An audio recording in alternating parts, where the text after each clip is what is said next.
Attachment for AQA A-Level, 20 minutes revision.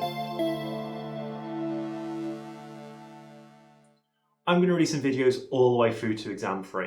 So if you haven't already, pause the video and subscribe. Don't miss out on those videos. I've got this entire unit broken down to longer videos, so if you get to the end of this and you want it in slightly more detail, check out one of those. Also, if you're new to the channel, I've got videos for the other 3 papers, including all of paper 1. Also, I've just started one of these, so if you fancy helping me make this project grow, check it out. Every patron's going to have access to a feed, and I'm uploading the scripts of my videos as I make them, including this one, which could be quite helpful to you. So let's get started. Either just listen or pause as we go through after each title is revealed. That way you can say out loud what you think I'm going to say. Let's go.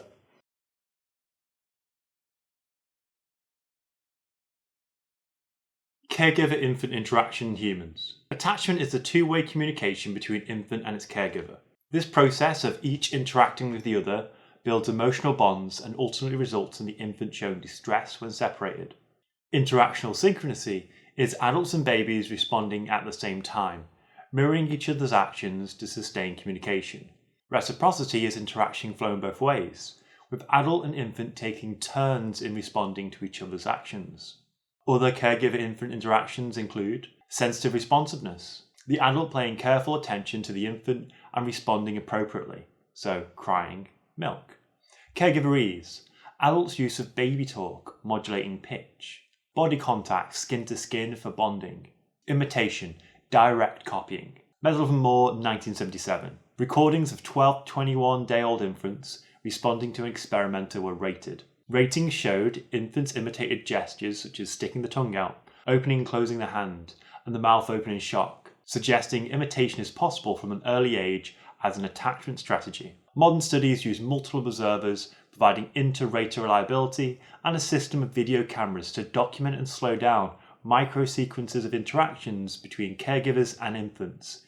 Inferences on internal mental states have to be made, as infants are unable to communicate their thoughts or emotions. It's unscientific as it's open to observer bias, interpretations matching the observer's preconceptions. Social sensitivity. Mothers who decide to return to work may feel their life choices criticised. Stages of attachment identified by Schaffer. Stages identified by Schaffer and Emerson from a longitudinal observation study. Asocial, 0 to 6 weeks. Babies respond to objects in a similar way to humans, such as smiling. Indiscriminate, 6 weeks to 7 months. Handled by strangers without distress, and discriminates between familiar and unfamiliar individuals, with a preference for familiar adults. No separation or stranger anxiety. Specific, 7 months plus. Separation and stranger anxiety. Preference to primary caregiver such as mum. Multiple attachment stage, 9+ months. Attachment towards a number of individuals now. Brothers, sisters, grandparents, and a fear of strangers decreases. Schaffer and Emerson's 1964 Glaswegian baby study. 60 babies were studied, data collected monthly for a year, observations and interviews at home. Follow-up at 18 months. Behaviours recorded were stranger distress, so discomfort to a stranger. This shows an ability to identify strangers. And separation anxiety, discomfort when the caregiver left the room. This shows an attachment bond. Found separation anxiety at 25 to 32 weeks and stranger distress 1 month later. At 18 months follow-up, most had multiple attachments. The strongest attachment was with the mothers who provided consistent interaction. Suggests development occurs in stages and the quality of interaction leads to the strength of the attachment. Study included a high level of mundane realism. Families were visited in their own home and strangers visiting would be normal. By incorporating self-report, researchers used a process of triangulation. But there's a lack of cultural and temporal validity. Human child-rearing cultures are variable. The role of the father. Schaffer's 1964 study showed 65% of infants' primary attachment figure was with mum. 30% was with mum and another person, often dad, but only 3% with dad. Either cultural or temporal reasons for this. It was 1960s working class Glasgow. Or maybe there's biological reasons fathers have a less important role. Changing cultural roles. In modern Western society, the role of mothers and fathers have changed. Mothers are more likely to take part in the workforce, and fathers take on caring roles traditionally done by the mother. This is likely to change the attachment patterns of the infants. Importance of play. fathers are seen to be more consistently to engage babies in play activities than mothers. Fathers' interactions emphasise stimulation and encourage risk-taking behaviours, compared to the more comforting style of mothers. Verissimo in 2011, observations of preschool children's relationships with mothers and fathers were assessed, and compared with a follow-on assessment of later social interactions at nursery. A strong attachment to the father predicted a high ability to make friends in school, suggesting an important role for fathers in socialisation processes. Findings that males can effectively take on a more maternal role could provide confidence to fathers taking on the role of primary caregiver and single-gender families that are more common in modern society. Social sensitivity. Some women might feel that their life choice is criticised by research in this area. For example, mothers who decide to return to the workplace shortly after giving birth, or men that decide to take on the role of primary caregiver may feel they're not biologically capable of providing the same function as a woman. Animal studies of attachment, Lorenz. Imprinting. This is when an animal, such as birds, will strongly attach to the first object, which is usually the mother, that they encounter. The infant animal will then follow this object. Procedure. Half of a grey-lag goose's eggs were hatched by Lorenz using an incubator. Half were hatched by mother. Findings were the gosling hatched by Lorenz followed him, and the goslings hatched naturally imprinted on the mother and followed her. When the goslings were placed together, the half that had imprinted on Lorenz continued to follow him. The critical period is found to be 32 hours. If a gosling did not see a large moving object to imprint on in these first few hours, it would not imprint at all. This suggests imprinting is a strong evolutionary biological feature of attachment in certain birds, and imprinting is with the first large object, not other potential cues like smell or sound. Lorenz and Harlow's work influenced later researchers such as Bowlby in the development of the idea of a critical period in humans, and with Harlow's work the idea of an internal working model. Geese are evolutionarily very different to humans. Other models such as Harlow's use of monkeys might be a closer match to human psychology. Animal studies of attachment, Harlow. Harlow tested cupboard love, that babies love mothers because they feed them. He suggested instead contact comfort. Babies have an innate need for physical contact. This is the basis of attachment. Procedure. 16 monkeys removed from biological mothers, placed in cages with surrogate mothers. The combinations of wire or cloth mothers that provided milk or did not. Findings. The monkeys with the cloth mothers always preferred its company, even if the wire mother provided milk. Monkeys with cloth surrogates demonstrated confidence in novel situations, returning to it when frightened. Monkeys without access to a cloth mother showed signs of stress-related illness.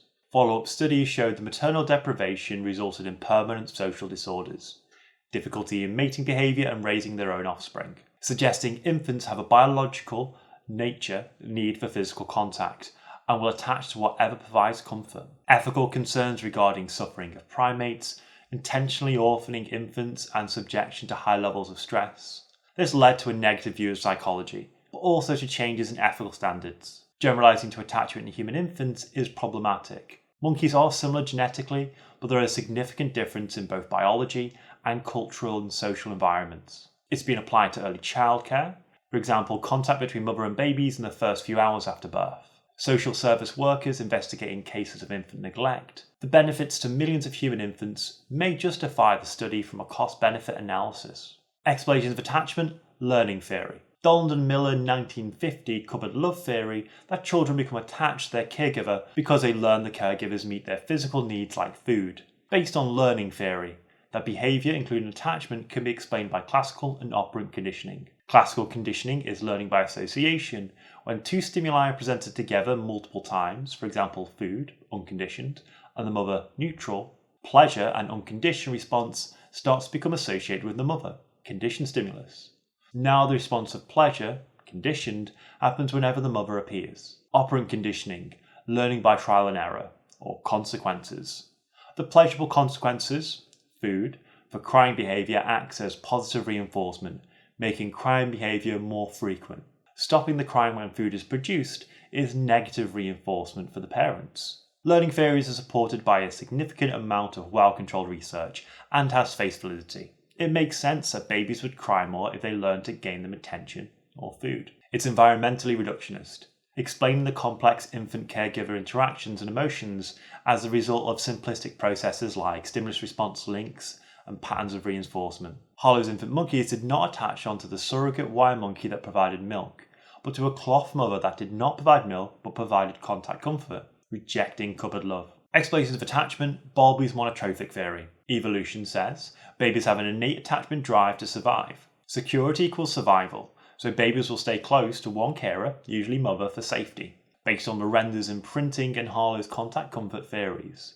Termed monotropy, a unique, strong attachment to a single caregiver, the mother. Critical sensitive period, attachment must happen in the first 2 to 3 years. Failing results in long-lasting negative social consequences, taken from Lorenz's work. Internal working model.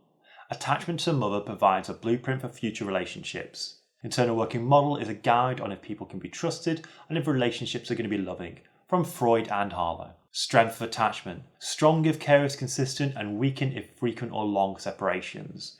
Shown by safe-based behaviour, using mum as a base to explore, and stranger anxiety and separation anxiety. Social releases. Babies instinctively use signals, crying, smiling, vocalizations, and adults are biologically programmed to find these behaviours cute or distressing, giving them attention. Imprinting studies on geese demonstrate the strength of attachment to a single caregiver, explained evolutionarily by significant survival advantages, but the findings on animal studies lack generalization.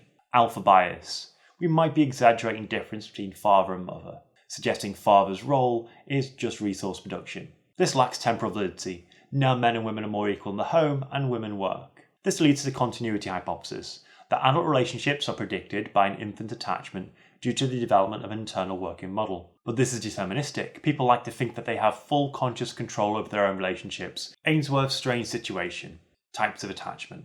Ainsworth suggests behaviours indicate attachment strength, such as proximity to the mother, exploration or secure base, strange anxiety and separation anxiety, the reunion response, and the sensitive responsiveness of the mother to the infant's needs. The infant's attachment is categorised into 3 types based on these behaviours. Type A, insecure avoidant, keeps a distance from the mother, not using her as a safe base but exploring. Low stranger anxiety and separation anxiety, but won't get comfort from mum when she returns. Little sensitive responsiveness from mum. Type B, secure, uses mother as a safe base as they explore, but high stranger anxiety and low separation anxiety. A happy reunion response, and then a return to exploration. Caregivers show sensitive responsiveness. Type C, insecure resistant, won't explore, inconsistent in wanting closeness or distance from mum, stranger anxiety and separation anxiety is high, and unable to settle when reunited. Rejecting mum. Mothers are inconsistent in sensitive responsiveness. Ainsworth 1970, the strange situation. Infants between 12 and 18 months and their mothers. Structured observation in a controlled lab setting. Infants' behaviour, as mentioned above, in response to a stranger and mother's actions are recorded. The findings provided evidence for the 3 distinct attachment types, correlating with sensitive responsiveness. Strange situation is a highly controlled observational study, with a clear standardised procedure for replication. Strange situation is well respected and is the standard diagnostic tool used to measure caregiver-infant relationships. As the attachment type more common in Western or American English culture is viewed as secure, and types more common in other cultures are labelled insecure, the theory could suffer from culture bias. Observations are only a snapshot of behaviour, not taking into consideration the relationship with others or their home behaviour. Cultural variations in attachment, including Van Eijendorn. Van Eijendorn and Kroonenberg in 1988, meta-analysis with 2,000 infants, 32 studies using the strange situation across 8 countries. Findings. In all countries, secure attachment was the most common type. Generally, insecure resistant was the least common type. Type A, avoidant, was more common in Western cultures, and Type C, resistant, in non-Western. There was more variation between studies within a country than between cultures. Germany, 35%, had the most Type A, insecure avoidant attachment, and Japan at 27%, and Israel at 29%, had the most Type C attachments, insecure resistant. China had the least secure Type B attachment at 50%.